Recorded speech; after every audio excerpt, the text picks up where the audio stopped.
आता आपण इतिहासाच्या तिसऱ्या धड्याच्या चौथ्या विभागात आहोत. चला आता आपण बघणार आहोत वैदिक वाङ्मयातली कुटुंब व्यवस्था. ह्याच्यावर आपण आता माहिती घेणार आहोत. तर पूर्वीच्या वेद काळामध्ये एकत्र कुटुंब पद्धत होती. तर आता हा फोटो बघा, आपण ह्या स्लाइडवर बघत आहोत. ह्याच्यामध्ये आपल्याला दिसतंय की व्यक्ती, त्याची पत्नी, त्याचे आई वडील, त्याची आजी, त्याची मुलं, त्याचा भाऊ, त्याची पत्नी, त्याची मुलं. या चित्रावरून आपल्याला स्पष्ट दिसते की त्या काळामध्ये एकत्र कुटुंब पद्धत होती आणि त्या कुटुंबामध्ये सगळ्यात मुख्य व्यक्ती असायची. त्या व्यक्तीला कर्ता पुरुष म्हटलं जाईल. तो घराचा प्रमुख असे, त्यालाच गृहपती पण म्हणत असे. तर आता हा गृहपती संपूर्ण घराची व्यवस्थित काळजी घेत असते. सगळ्यांचं कुटुंबाचं पालन पोषण, संपूर्ण घराची व्यवस्था चालवणे या व्यक्तीच्या म्हणजेच या कर्त्या पुरुषाच्या हातामध्ये असते. त्यालाच गृहपती असे म्हणतात. वैदिक वाङ्मयामध्ये अशा पद्धतीची कुटुंब व्यवस्था होती जी पुरुष प्रधान होती. बरोबर आहे.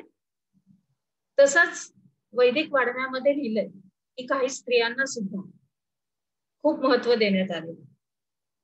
लोपामुद्रा, गार्गी, मैत्रेयी अशा विद्वान स्त्रिया होऊन गेलेल्या आणि त्यांचा खास असा उल्लेख वैदिक वाङ्मयात केला गेलेला. पण हळूहळू स्त्रियांवरची बंधने वाढली गेली. समाजातलं त्यांचं स्थान हे दुय्यम होत गेलं आणि हळूहळू त्यांचं वर्चस्व कमी झालं. तर अशी होती कुटुंब व्यवस्था. आता पुढे आपण पाहूया त्यांचं दैनंदिन जीवनामधलं, त्यांची घरं कशी होती, त्यांचा आहार कसा होता, त्याच्याबद्दल आता आपण माहिती घेऊ. तर घरांची जर रचना बघितली तर ती सर्वसामान्यतः साधी होती. त्याच्यामध्ये मातीचा वापर जास्त करण्यात येतो.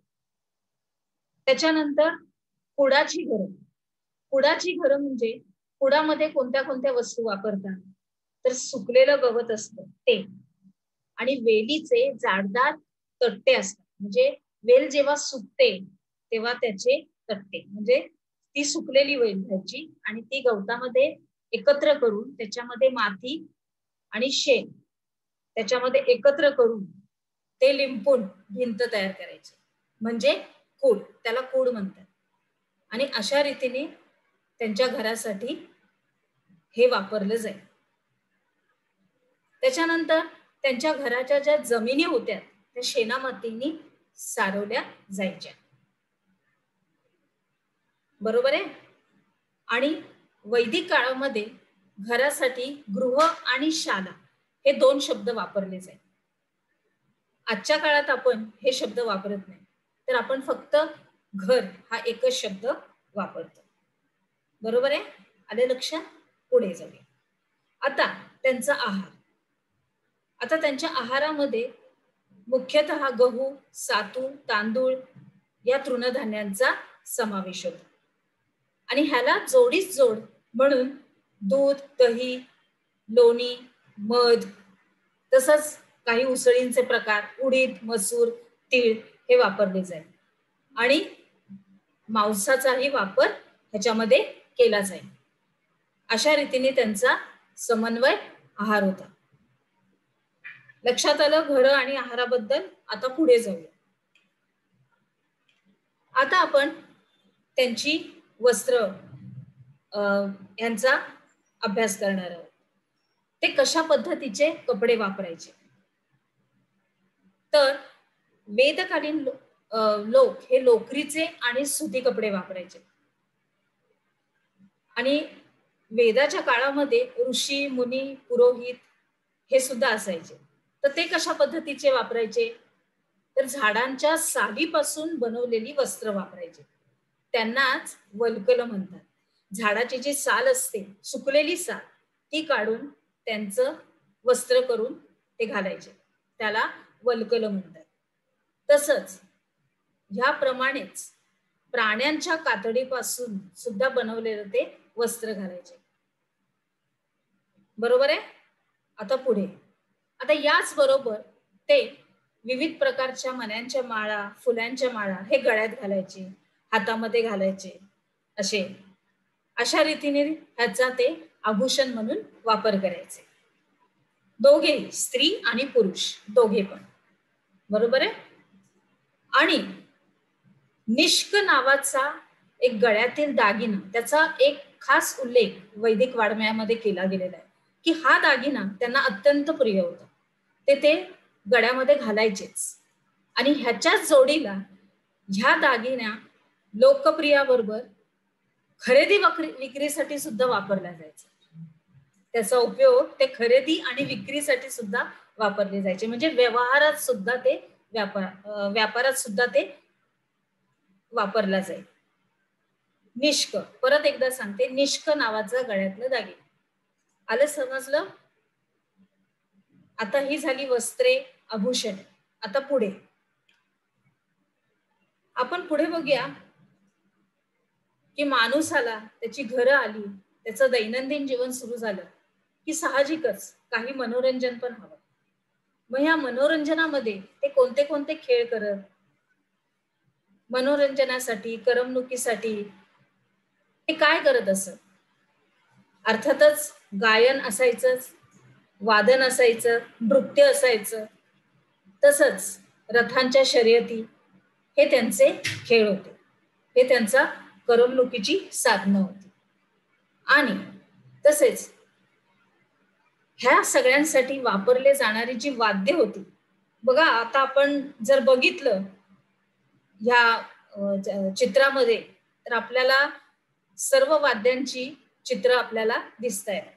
वीणा आहे, शततंतू, डमरू, मृदंग, शंख सगळं काही दिसतंय.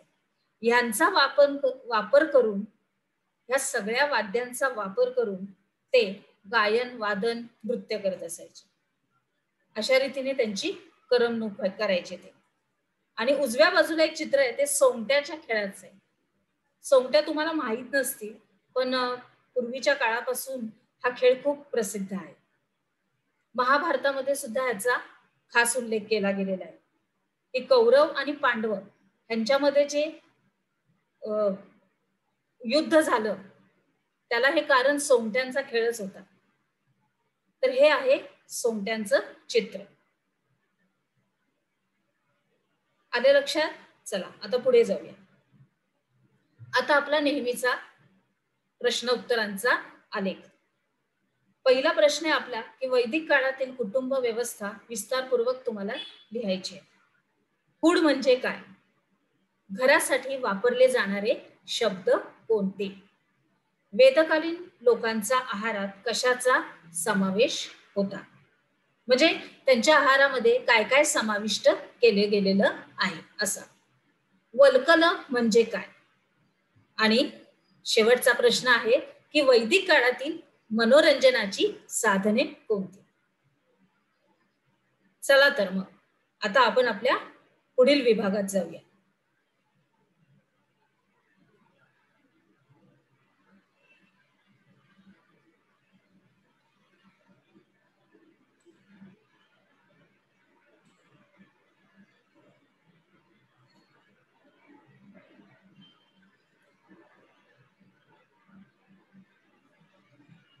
आता इथे ठेवून बघ जरा, हे खूप क्लोज कॅमेरा होतोय.